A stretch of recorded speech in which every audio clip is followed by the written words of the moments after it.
नमस्कार दोस्तों, तो एक बार फिर आप सभी का स्वागत है आपके अपने चैनल ट्रेवलिशियन पर। और आज के इस वीडियो में मैं बात करने वाला हूं कि दुबई से आप क्या क्या सामान ला सकते हैं खरीद कर, और कौन सा सामान आपके लिए फ़ायदेमंद रहेगा दुबई जाकर ख़रीदना। तो चलिए सबसे पहले शुरू करते हैं वीडियो। और मैं आपको सबसे पहले पॉइंट पे जो एक बात बताने जा रहा हूँ कि दुबई से कौन सा सामान लाना ज़्यादा फ़ायदेमंद रहता है। तो मैं आज बात करूंगा यहाँ इलेक्ट्रॉनिक प्रोडक्ट्स के बारे में। मैं यहाँ गोल्ड के बारे में नहीं बात करने जा रहा हूँ। तो मैं इलेक्ट्रॉनिक प्रोडक्ट्स के बारे में आपको बता दूं कि दुबई से अगर आप कुछ भी ख़रीदते हैं तो सबसे ज़्यादा बेनिफिट जो आपको रहता है वो है एप्पल के प्रोडक्ट्स, जिस पर आपको सबसे ज़्यादा बेनिफिट मिलेगा अगर आप दुबई से ख़रीदते हैं एज़ कम्पेयर टू उसको आप इंडिया से कर लें या पाकिस्तान से कर लें, कहीं से भी आप उसको कंपेयर कर लें तो वो आपको दुबई में एप्पल प्रोडक्ट सबसे ज़्यादा सस्ते पड़ते हैं। अगर आप यहाँ से लेते हैं इंडिया से, आप करीबन डिफरेंस मैं बता दूं आपको 25 से 30 हज़ार तक का डिफरेंस देखने को मिलता है अगर आप एप्पल के प्रोडक्ट्स लेते हैं। और मैं एक बात क्लियर कर दूं सबको कि आप जैसे आप बहुत से लोग सोचते हैं कि दुबई में ऐसा भी है कि जो फ़ोन यहाँ पे 10,000 का होगा वो वहाँ 3,000 का होगा, या वो फ़ोन यहाँ 7,000 का है वो फ़ोन वहाँ 2,000 का होगा। तो ऐसा कुछ नहीं है। सस्ते प्रोडक्ट्स पर वहाँ कोई भी मार्जिन नहीं है। जैसे जो फ़ोन इंडिया में 10,000 के हैं तो आप सोचें कि दुबई में 4 या 5,000 का है, वो फ़ोन दुबई में 1,000 या 2,000 रुपये महंगा ही हो सकता है, लेकिन सस्ता नहीं होगा। दुबई में सिर्फ मार्जिन है महंगे फ़ोनों में, जैसे लाइक 30,000 से तो ऊपर के होने ही चाहिए, 40,000 50,000 जो भी आप प्रोडक्ट इलेक्ट्रॉनिक का ले रहे हैं वहाँ से, लैपटॉप या कुछ भी। तो जो महंगे प्रोडक्ट्स हैं उसी पे मार्जिन है। और मैं एक चीज़ बताऊँ, जब भी आप दुबई से कोई भी इलेक्ट्रॉनिक का प्रोडक्ट लें, लाइक एप्पल भी लें, आप कोई भी लें, तो उसका करंट रेट आप इंडिया से ज़रूर कंपेयर कर लें कि उस टाइम पर इंडिया में उसकी क्या कीमत चल रही है, या जिस भी कंट्री से आप हैं आप उसका कंपेयर कर लें कि उस रेट की क्या कॉस्ट है करंट में, तभी आप वहाँ से वो चीज़ परचेज़ करें। क्योंकि बिना रेट कंपेयर किए मत लें। क्योंकि मैंने इस चक्कर में एक दो चीज़ें, और मैंने 4-5 फ़ोन लिए थे तो एक दो इस चक्कर में मुझे महंगे पड़ गए थे।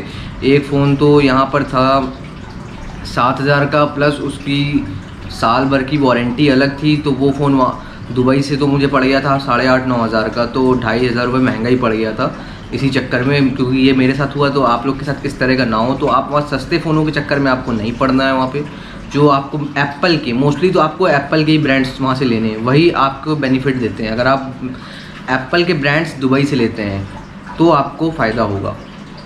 20,000 से 40,000 रुपये तक का भी आपको डिफरेंस देखने को मिलेगा, 50,000 तक में, अगर आप एप्पल प्रोडक्ट्स लेते हैं। और मैं एक और चीज़ क्लियर कर दूं, मेरे पास कमेंट आए थे वीडियो में, बहुत से लोगों को मतलब कुछ इस तरह का लग रहा है कि दुबई में मतलब जो एप्पल के प्रोडक्ट्स मिलते हैं तो वो नकली हो सकते हैं या डमी हो सकते हैं। तो मैं बता दूं कि ऐसा कुछ भी नहीं है। दुबई में जो भी प्रोडक्ट्स हैं सब ओरिजिनल हैं, एप्पल के आपको मिलेंगे सब ओरिजिनल प्रोडक्ट्स। लेकिन आपको अच्छी वहाँ की जो रेपुटेटेड दुकानें हैं आपको वहीं से लेना है, जो वहाँ की अच्छी मार्केट है, जिनकी गुडविल अच्छी है, लाइक जंबो हो गया, शरफ डीजी हो गया, ड्रीम सिटी हो गया, जो मैंने आपको अपने यूट्यूब की वीडियो पे डाली है। मैंने वहाँ से मैंने आईफोन लिया था और मैंने कई कैमरे लिए थे, गोप्रो लिए थे। तो ड्रीम सिटी जैसे वहाँ की लोकल शॉप हो गई जो कि बर दुबई में है। तो जो वहाँ की अच्छी गुडविल की दुकानें हैं आपको वहीं से परचेजिंग करें, और जो भी आप लें प्राइस ज़रूर चेक कर लें।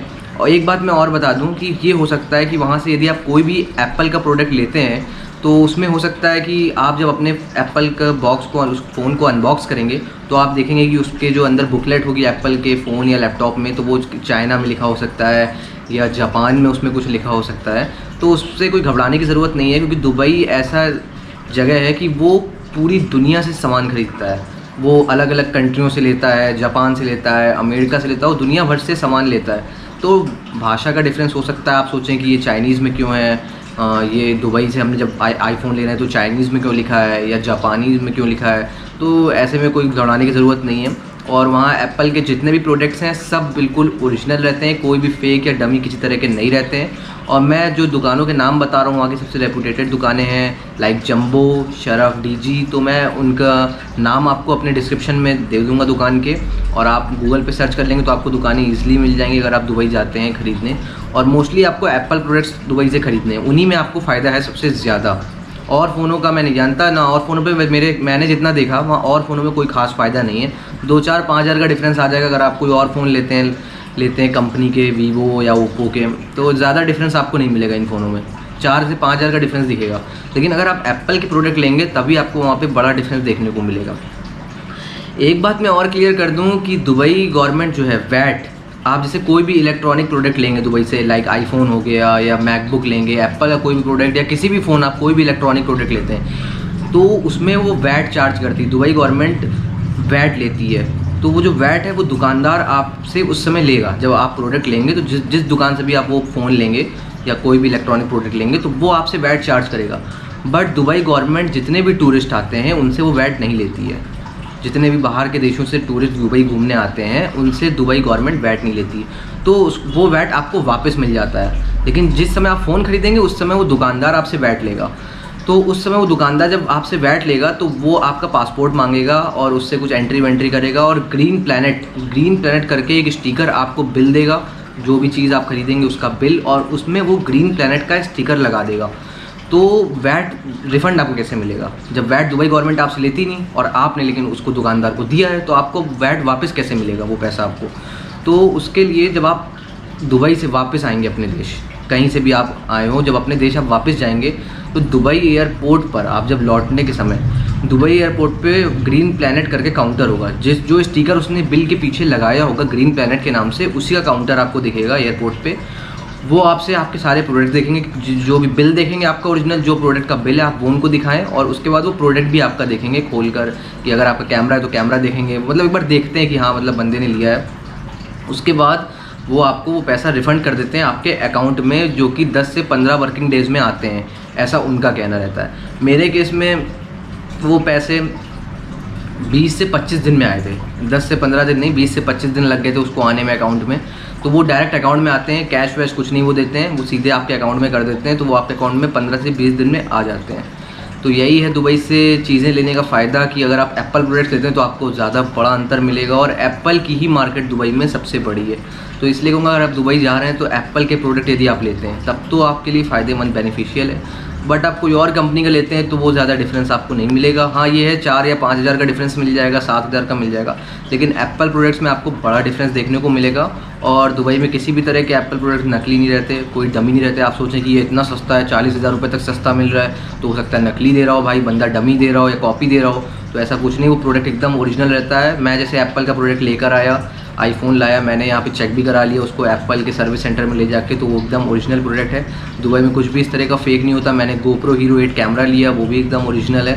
तो कुछ ऐसा नहीं है। तो डिफरेंस महंगी चीज़ों में है। सस्ते फ़ोन आप सोचें अगर सस्ते मिल रहे हैं दुबई में, तो ऐसा कुछ नहीं, सस्ते फ़ोनों में कोई भी डिफरेंस नहीं है। आपको उल्टा महंगे ही पड़ जाएंगे दुबई में इंडिया से कंपेयर करेंगे अगर आप, क्योंकि मैं इंडिया का हूँ तो मैं इंडिया के अकॉर्डिंग बात कर रहा हूँ अभी।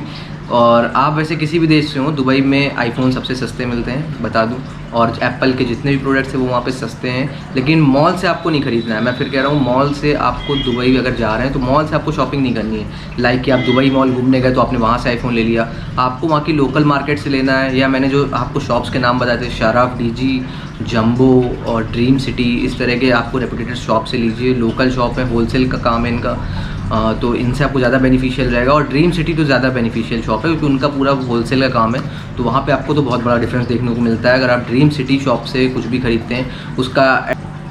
और एक बात मैं आपको और सबसे ज़रूरी बता दूं कि अगर आप इलेक्ट्रॉनिक प्रोडक्ट्स दुबई से लेते हैं, कोई भी इलेक्ट्रॉनिक प्रोडक्ट्स लाइक लैपटॉप या मोबाइल फ़ोन, तो उस पर कोई किसी भी तरह का रेस्ट्रिक्शंस नहीं है, किसी भी तरह की रोक टोक नहीं है अगर उसको आप दुबई से लेकर अपने देश आते हैं वापस। क्योंकि मुझे कमेंट आए थे 1-2 लोगों के, उन्होंने कहा था कि भाई कितना सामान ला सकते हैं और तुम इतना सामान ले आए दुबई से, कोई रोक टोक तो नहीं है किसी तरह की। तो इलेक्ट्रॉनिक प्रोडक्ट्स पर किसी भी तरह की रोक टोक नहीं है। गोल्ड में है रोक टोक, गोल्ड में एक लिमिट में आप गोल्ड ला सकते हो, जैसे लाइक सोने की चेन है वो आप पहन के आ सकते हो, या अंगूठी है वो आप पहन के आ सकते हो, वो भी एक लिमिट में, ये नहीं ज़्यादा वेट नहीं होना चाहिए। तो गोल्ड की तो ज़्यादा मैं इस बात नहीं कर रहा हूँ, मैं इलेक्ट्रॉनिक में बात कर लूँ कि इलेक्ट्रॉनिक प्रोडक्ट्स में कोई भी रोक टोक नहीं है। मैं 4 या 5 फ़ोन लाया था और भी कैमरा था, लैपटॉप था, मैंने सब खरीदा, इतने सारे आइटम। तो किसी भी तरह की मैं बता दूं रोक टोक नहीं है। अगर आप दुबई से लेकर आ रहे हैं इलेक्ट्रॉनिक प्रोडक्ट्स तो उस पर किसी भी तरह की रोक टोक नहीं है, कोई दिक्कत नहीं है। बट आपके पास इतना कैरी करने की जगह होनी चाहिए उतनी कि आप वो सामान इंडिया लेकर आ जाएँ या अपने देश लेके जा सकें।